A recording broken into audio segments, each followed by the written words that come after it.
The 6 actors Lucille Ball had an affair with were made public.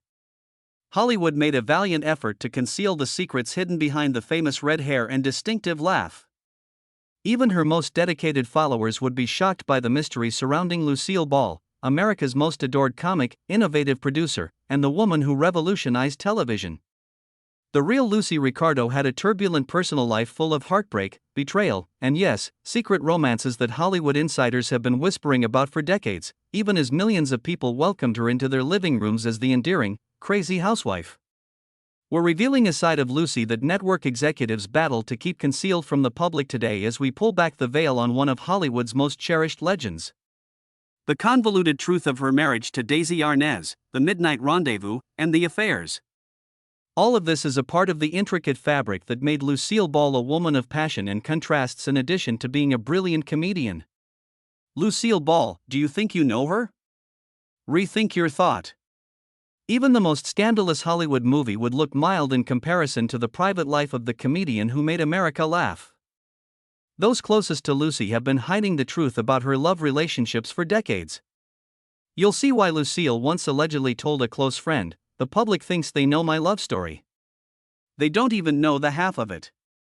And what you're about to discover about the most popular redhead on television will alter the way you watch every I Love Lucy episode going forward. These disclosures are especially startling because of how well they were concealed from the public at the height of Lucy's notoriety. Recall that during this time, a celebrity's career may be abruptly ended by personal transgressions. With entire departments devoted to stifling scandals, the studio system maintained strict control over celebrities' public personas. The length of time these affairs have remained secret is a testament to the steadfastness of Lucy's inner group as well as the strength of old Hollywood's publicity apparatus. You may be asking how we could have learnt about these personal affairs after all these years. Recently discovered private letters, unpublished memoirs by members of Lucy's personal circle, and interviews with elderly Hollywood insiders who no longer feel obligated to keep these secrets are the key to the solution. Many have decided to tell what they saw because they feel that enough time has passed for the truth to be revealed without damaging Lucy's legacy, as the final generation who knew her firsthand starts to die. Join us as we reveal the 6 guys who, according to sources, won the heart of the most famous redhead on television while the cameras weren't rolling. The reality of these connections shows not only Lucy's own preferences but also the nuanced persona that lies beneath the adored TV figure. Fell doesn't have a soul of his own, as Casey asserts. Only a little portion of one. Henry Fonda, the dignified guy. Lucille Ball was employed at RKO Studios as a contract player in the 1930s before she rose to fame. She met Henry Fonda there, who was already a well-known actor with a reputation for honesty on and off screen. During Lucy's early days in Hollywood, the two collaborated, and studio insiders said that they had a strong chemistry. According to a number of production helpers from that era, there was a fleeting but powerful bond between the performers that was discussed in whispers on set but never made headlines. The fact that both were married at the time of the alleged romance made it especially significant. However, Jane Fonda's autobiography claims that her father had a tendency to fall for his co-stars, which makes this kind of relationship believable. A wardrobe assistant who worked with both stars told Hollywood historian Robert Mattson, she said Henry was the first man who made her feel respected, not just looked at. In those days, actresses were treated like pretty objects, but Fonda discussed ideas with Lucy, asked her opinions. That intellectual connection was more seductive to her than any physical attraction. The alleged affair was brief as both remained committed to their respective marriages at the time, but those who knew Lucy claimed she always spoke of Fonda with unusual warmth and respect throughout her life. When asked about Fonda years later in a 1970s interview, Lucy reportedly smiled and said only, "Henry was a gentleman in every sense of the word," before changing the subject. What many fans don't realize is that Lucy and Henry maintained a lifelong friendship after their rumored affair ended. When Lucy was struggling during the early days of Dea Productions, Fonda reportedly offered both emotional support and practical advice about navigating Hollywood as a business leader rather than just a performer. A makeup artist who worked with Lucy in the 1960s claimed whenever Henry's name came up, there was this softness in her eyes. Not romance exactly, more like deep appreciation. She once told me that when everyone else in Hollywood saw her as just another pretty starlet, Henry saw her potential as a comedian and a businesswoman that meant everything to her. This pattern of Lucy being drawn to men who recognized her intelligence and talent would repeat throughout her life, suggesting that for her, intellectual connection was often as powerful as physical attraction. Well, you see, I'm fat and you're ugly, but I can tell you. 2. Orson Welles, the dangerous genius. If Lucy was drawn to intelligence and creativity, then her rumored affair with Orson Welles fits perfectly into that pattern. During the early 1940s, when Welles was running his Mercury Theatre and becoming the wunderkind of Hollywood with Citizen Kane, he and Lucy were known to have long private lunches that raised eyebrows throughout the industry. According to Mercury Theatre actor Norman Lloyd, Orson was fascinated by Lucy's mind, her comedic timing, her understanding of physical comedy. Their connection wasn't just physical, it was intellectual. He saw in her what RKO executives couldn't see, that she was a comic genius. What makes this rumored affair particularly interesting is that Desi Arnaz was reportedly furious about their friendship. According to Delu staff members, whenever Welles would call the office or visit the studio lot, Desi would become noticeably agitated. One receptionist recalled, Mr. Arnaz would insist on knowing the precise duration of Mr. Wells's stay and the topics they had covered. It was one of the few times we saw him truly jealous.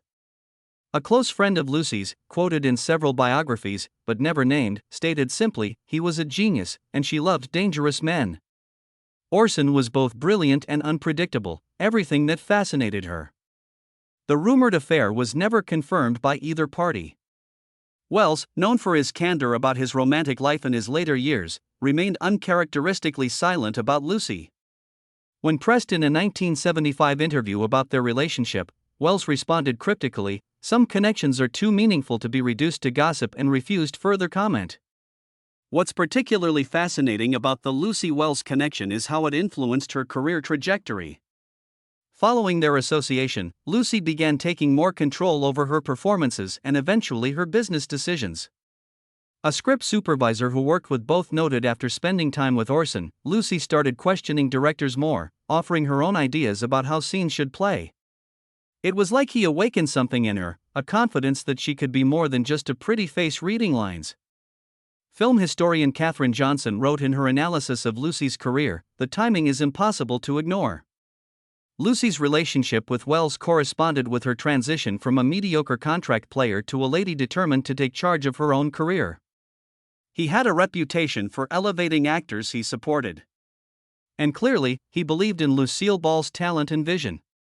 This potential affair might have been more than just a romantic dalliance. It may have been the catalyst that ultimately led to Lucy becoming the first woman to run a major Hollywood studio when Lucy later fought CBS executives for creative control. Insiders claim she sometimes employed negotiation tactics she had first observed in Welles. According to a CBS executive who witnessed their interactions in the 1950s, Lucy would sometimes channel what we called her Orson energy in meetings. She'd lower her voice, speak more deliberately, and refuse to back down. It was remarkably effective and completely different from her public persona. I matched the man behind the bar. 3. Robert Mitchum, the dangerous rebel. Perhaps the most persistent of all the unconfirmed affair rumors involves Lucy and the quintessential Hollywood bad boy, Robert Mitchum. Multiple Delu insiders believed Lucy and Mitchum had a physical affair in the early 1950s, right when I Love Lucy was becoming a national phenomenon. Mitchum had a reputation for affairs with co-stars, making such a connection plausible. But what makes this rumor particularly compelling is the timing. It allegedly occurred during a period when Lucy was increasingly aware of and heartbroken by DeCessi's flagrant infidelities. A production assistant who worked on both Delu Productions and Mitchum's films claimed they met at industry events and seemed to gravitate toward each other. He was everything DeCessi wasn't. Cold, quiet, and already done with his drama. Mitchum didn't need to be the center of attention. He just was. And Lucy found that magnetic. According to Hollywood historian Jeffrey Mark, the appeal was obvious. Mitchum projected that dangerous, smoldering quality that was so different from the public persona Lucy had crafted with America, watching her play the silly, lovable housewife. She sometimes needed to feel like a desirable woman, and Mitchum certainly made women feel that way. The rumored affair reportedly ended as quickly as it began, with both stars having too much at stake professionally to risk a public scandal. Neither ever publicly addressed the rumors, though Mitchum was known to smile enigmatically whenever reporters brought up Lucille's name in interviews. What's particularly fascinating is how this alleged affair might have influenced Lucille's performance during this period. Television critics have noted that during certain episodes of I Love Lucy from this era, Lucy displayed a new sensuality and confidence that hadn't been present before. A film scholar who studied Lucy's performance evolution wrote, "There's a marked difference in how she carries herself in episodes from mid-1952 onwards, a subtle maturity and knowing quality that makes her comedic performance even richer." Mitchum's niece later claimed in a memoir that her uncle kept a signed photo of Lucy in his private study until his death, not displayed publicly, but in a desk drawer alongside other personal mementos. The inscription reportedly read simply to Bob, "Some storms are worth getting caught in." What made this potential affair particularly dangerous was Mitchum's notorious reputation. Just a few years earlier, he had been arrested for marijuana possession. A scandal that nearly ended his career for America's beloved Lucy. To be linked with such a notorious bad boy would have been catastrophic for her image and the squeaky clean I Love Lucy brand. A DeSolo security guard claimed in a late-life interview that he was once paid a substantial bonus after inadvertently witnessing Mitchum leaving Lucy's dressing room late at night. "Mr. Arnez handed me an envelope with $300 in it, a fortune back then, and said, 'You work very hard. You ought to go on vacation and forget about what you saw tonight. I had a family to feed. I took the money and kept quiet.'" 4. John Wayne. The unlikely connection. This might be the most surprising name on our list. The quintessential Western star and Lucy seemed like an unlikely pair. Yet, according to Hollywood gossip columnist Hedda Hopper's unpublished memoirs, Wayne and Ball shared a brief connection during a period when both were between marriages. They frequently crossed paths at charity events and film premieres and maintained a warm friendship throughout their careers. But one insider, a driver who worked for both stars at different times, swore they had a brief, no-strings encounter that was mutually understood to be temporary. In his private journals, the driver wrote, "It was never serious, just a weekend that no one was never mentioned again." But in a 1977 interview, Lucy responded to a question about Wayne, saying only, "Duke was one of the good ones, a real professional and a true gentleman in private." This assertion is supported by the fact that Wayne and Ball maintained a warm professional relationship for decades afterward, with Wayne making a memorable guest appearance on The Lucy Show in 1966. Their on-screen chemistry and easy rapport suggested a comfortable familiarity that went beyond casual acquaintance. There was potential for interpretation in the faint smile that accompanied this statement. The sharp contrast between Desi's flashy Latin appeal and Wayne's rough masculinity is what makes this rumored connection so intriguing. Lucy once told me, "After years of dealing with Desi's emotional highs and lows, I found myself drawn to stoic, steady men who didn't need constant attention or validation," according to Lucy's longtime hairstylist. She claimed, "I spent my days creating chaos for the camera. In my private life, I craved calm." This may help to explain why Lucy and Wayne could have found common ground despite their public personalities appearing to be at odds. Both were dedicated professionals who disliked Hollywood pretense and had a strong preference for honesty.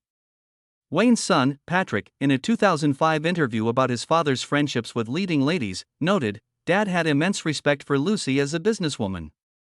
He'd say she had bigger balls than most of the studio executives he dealt with. That's about the highest compliment my father could give anyone." According to a set photographer who worked on Wayne's guest appearance on The Lucy Show, there was a moment between takes when they didn't realize anyone was watching. He whispered something in her ear that made her laugh. Not her performative Lucy laugh, but her real one, and she squeezed his hand in a way that seemed very intimate. It wasn't romantic exactly, but it wasn't just friendly either. It was like they shared a private joke that went way back. Jesus sits up there and takes it easy. "You're not getting tired of doing television, are you? Didn't you get to the point once where you were going to quit?" and says 5, the unnamed studio executive, the revenge affair. Perhaps the most controversial of the rumored affairs involves an unnamed high-ranking CBS executive who was reportedly one of Daisy's closest friends. According to several Lucille staff members who spoke on condition of anonymity years after Lucy's death after enduring years of DeCessi's public infidelities, Lucy allegedly had what one source called a revenge affair with this executive. A secretary who worked in the executive offices at Desilu claims several of us knew it wasn't about love, it was about leverage. After years of humiliation, she needed something to level the playing field. And choosing someone so close to DeCessi was her way of saying, I can play this game, too. The most telling detail comes from a studio accountant who claimed DeCessi knew, but he couldn't say anything because he was 10 women deep himself. There was one particular blowout argument where he started to accuse her, and she just looked at him and mentioned a name. This executive's name, DeCessi, went white as a sheet and never brought it up again. The unnamed executive reportedly remained a close business associate of both Lucy and DeCessi for years, even after their divorce. A testament to the complicated personal and professional entanglements that defined Hollywood's golden age. What makes this alleged affair particularly significant is how it may have shifted the power dynamics in Lucy and Desi's relationship.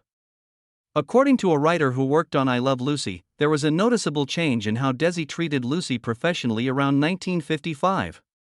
Before, he would sometimes dismiss her ideas in production meetings. After whatever happened between them that year, he became much more deferential to her creative input. Something had changed in their power balance.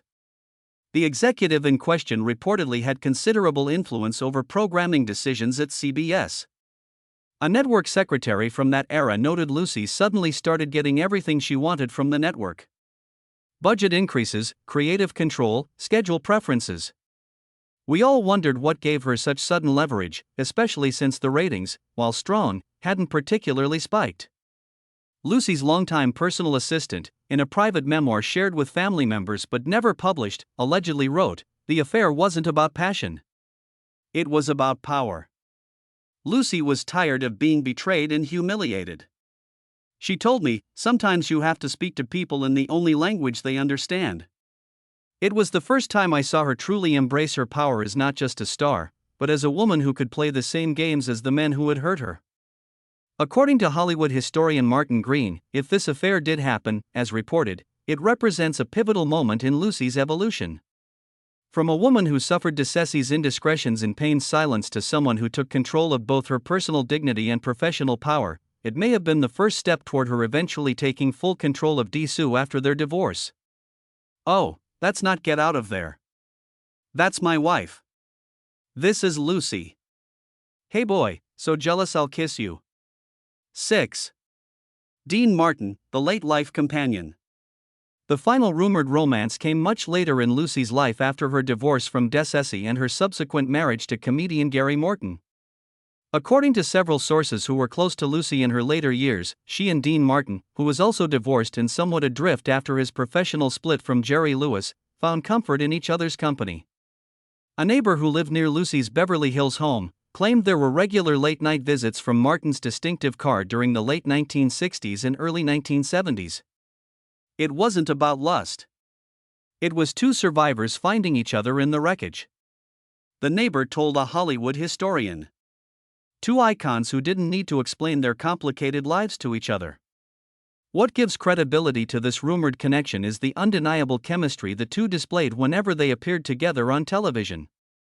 Their comfort level and the spark in their interactions suggested a deep familiarity and affection that transcended mere professional courtesy. Lucy's longtime hairdresser claimed she lit up differently when Dean was around or when his name was mentioned. It wasn't the giddy excitement of young love.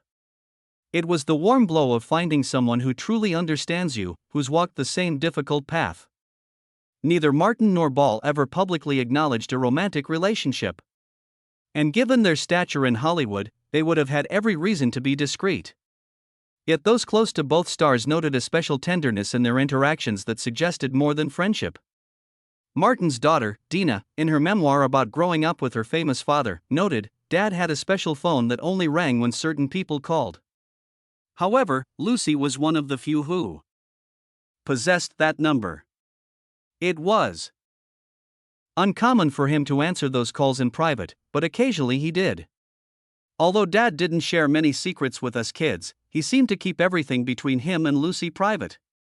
The fact that this possible romance occurred when both celebrities were nearing the end of their careers and overcoming personal obstacles made it all the more heartbreaking. Following the split from Jerry Lewis, Martin was having trouble defining himself as a solo artist. After My Love for Lucy ended, she was trying to start over. Both performers had been through a lot, both personally and professionally, according to a producer who worked with them. They had gone through the best and worst of being famous. They had a common understanding that seemed to provide solace, a shorter than. They might be genuine with one another in a field that relies heavily on illusion.